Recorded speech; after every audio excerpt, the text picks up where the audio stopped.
Follower counts don't matter anymore. The worst thing you can do is to spend the time to create the content and then share it once. The number one question that I get from clients in financial services is, how do I get more leads? I'm going to give you 5 strategies for social media, which is the answer to the question.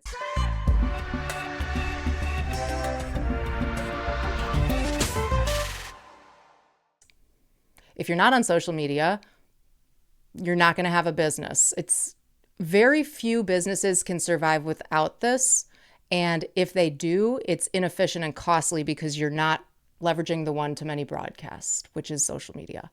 I want to tell you one thing that might make you feel better. Follower counts don't matter anymore. 5-10 years ago, sure, vanity metrics like follower counts were more important, but because now everything is very algorithmically driven, you can have 10 followers and get 4,000 views in an hour on YouTube Shorts, more on TikTok if your content's good. It really doesn't matter how many followers you have if your goal is to build an audience. Eventually that metric does become meaningful and there's social proof from having more followers. But sometimes people aren't even following accounts, but they're seeing it in their feed all the time, especially on TikTok, because best algorithm on the planet. You don't have to be following an account for the algorithm to know that you like, engage, and want to see more of their content. Don't stress too much about your follower counts. The 5 keys to building an audience on social media so that you can generate more leads are as follows. Number 1, test various content structures on social media platforms to see what resonates. Think of social media as a lab. This is a place where you can experiment. You're lucky to have the gift of a free testing lab. Put out content and see what sticks. If you look at the engagement, the reactions, the shares, the completion rate, aka percentage watched or listened to, you'll start to see what's hitting. I'm going to get to an example about how I got 700,000 impressions on a LinkedIn video in a minute, but sometimes things hit, sometimes they don't. Don't get discouraged. It doesn't matter. If you got 6 likes on something, just delete it. It's like it never happened. And what you'll start to find over time is that certain hooks work better. Certain words, like always the word you will do better than the word I. People don't care about you, they care about them. You care about you, not me. With this tip, various content structures, what else does that mean? Okay, so there's a few ways you can do a post, right? There's a plain text post. And I'm talking LinkedIn, Facebook, X, Instagram, and TikTok. TikTok doesn't have text, but essentially these other ones, especially for business LinkedIn.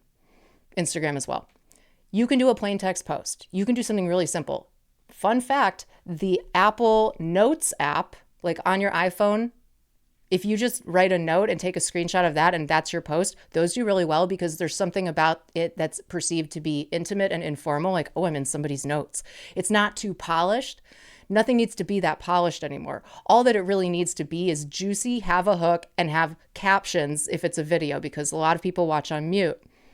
That's kind of the formula. The hook is really important. Test different hooks. But the different content structures, you can also do carousel posts. You can do the upload of a PDF where someone's kind of thumbing through the pages like on LinkedIn. Those do well for reports. You could do infographics. Those are not as cool as they used to be, right? We used to see those like 5-10 years ago, but really short form video dominates. That's usually the best bang for your buck if you're going to invest in doing content. And Instagram has expanded the number of posts that you can include in a carousel post. So people are doing a lot with that, especially for retail and CPG. On the financial services side, I'm really seeing clients that do like 1-minute videos, vertical videos, reel shorts succeed with those, even ones who are nascent as far as having an audience and a profile. The biggest thing I want to send home is that the metrics that we used to care about and the vanity metrics like follower counts, all of that, they don't apply or matter as much as they used to because of algorithms. The algorithm is this blessing and boon for people who are somewhat new or maybe don't have a big follower count. The algorithms want to serve up new content or unfound content or potentially popular, engaging content. All that matters is that when people see it, they're engaged, and you're really trying to get 100% completion rate. Comments, shares, likes are also metrics that help propel your content. The second key to building an audience is transform your most impactful ideas into threads and newsletters, i.e. email.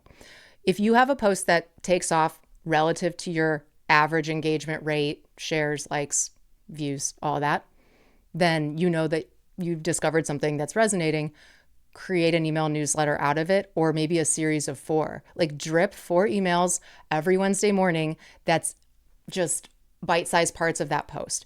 It's fine to repurpose. You're not going to annoy anybody. Half of these people that receive it, more than half won't even read it. Don't worry about reposting something. The worst thing you can do is to spend the time to create the content and then share it once. Yes, the algorithm's going to help surface it to people, but many people are not going to see it that first time.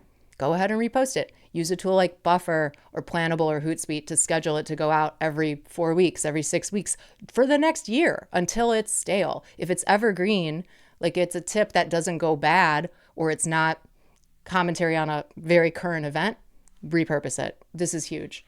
I can't imagine how many times I've, over the last 8 years running my marketing agency, created killer content for clients and they posted it once. And we say, reshare this, go ahead. And it just gets lost in the shuffle. So when the content is made, that's when you put it into Buffer or whatever tool and make sure that it's just automatically going out again in a few weeks or even 2-3 months. This, of course, does not apply to YouTube. You don't want to be reposting videos there, but you get the point. The third key to building an audience is expand your reach by writing on multiple platforms to engage diverse audiences. So what I mean here is you're not trying to engage an audience that is outside your target market, not even interested in your services, but you're going to hit a diverse audience by going on TikTok, Instagram, LinkedIn, X, YouTube. People in your target are on those platforms, but it's not necessarily a Venn diagram. Some people are really only on one. Some people live on planet TikTok all the time and they think everything else is chuggy, especially Facebook and Instagram for elder millennials like me. So post everywhere. As long as you're active and you don't have just one post up, it's fine. You don't have to be perfect at every one, but definitely be repurposing out to everything. Like there's no reason not to share it on every platform where you have a profile. The one thing you would want to do with that, though, is if there's a caption text to the post, format it differently for each. LinkedIn, you can go a little longer, but short is working well too. I'm talking like 2 lines and then a 1-minute video. Instagram, kind of similar, but you can do a couple of short paragraphs there even. It used to be that no one did, but now that's a trend where people will do like B-roll without sound and 1 line that says, here's the craziest tip about building biceps, and all the info's in the caption. Even though that app is not great for reading and you don't have clickable links, of course, except for link in bio, you can go a little longer on the text there than we used to. X, of course, is short. I know that they've increased the character count there, but I think with that, you should really still stay under the 280 and just make it a thread of X posts versus stuffing it into the one. Because if you have premium, you can make them as long as a blog post, but it doesn't look as good. Visually, the UX is better when it's chunked out into a thread. So write on multiple platforms, post everywhere, make the thing once, post it everywhere. I have a blog post called Buffalo Marketing. It's at emilybinder.com/Buffalo. I kind of go in depth on this whole strategy of using every piece of content to the fullest. Like if you shoot a buffalo, don't even waste the tendons, the hide, the toenail. Use everything for a year, put it in the freezer. That's what you need to do with your content. The fourth strategy for getting leads on social media is newsjacking. So make use of current events, market events, and if you can get an exponential growth opportunity out of something that's going on, something that's in the news, do it.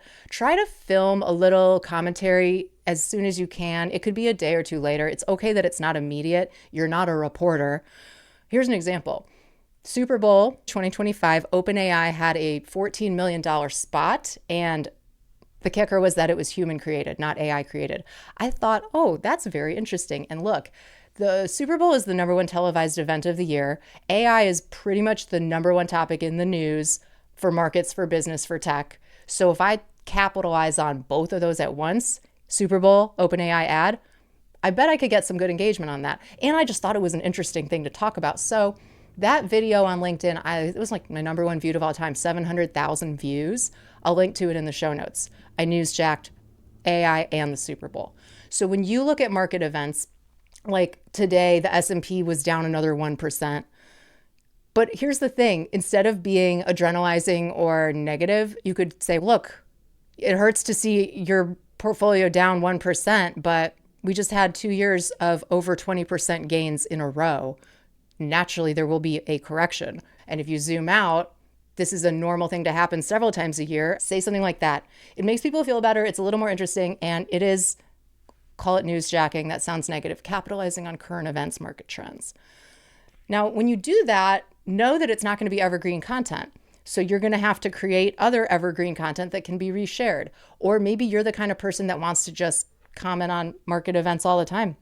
If you have the stamina and the time, go ahead. You could be essentially a reporter giving market updates. People like to hear from people. We can all watch CNN or CNBC, but it's a little more interesting to follow somebody that you know, like, and trust that's talking about the same things. There's tons of Instagram journalists. Think whatever you like about that. But if you could be a little bit of a journalist in your industry and you are an expert on it, great. Capitalize on current events. And if you see a moment in time like Super Bowl plus AI, ooh, but for your business, jump on that. If you have an interesting point of view on it, you're going to do well because the algorithm wants to feed people content that's on trend, and trends move really fast.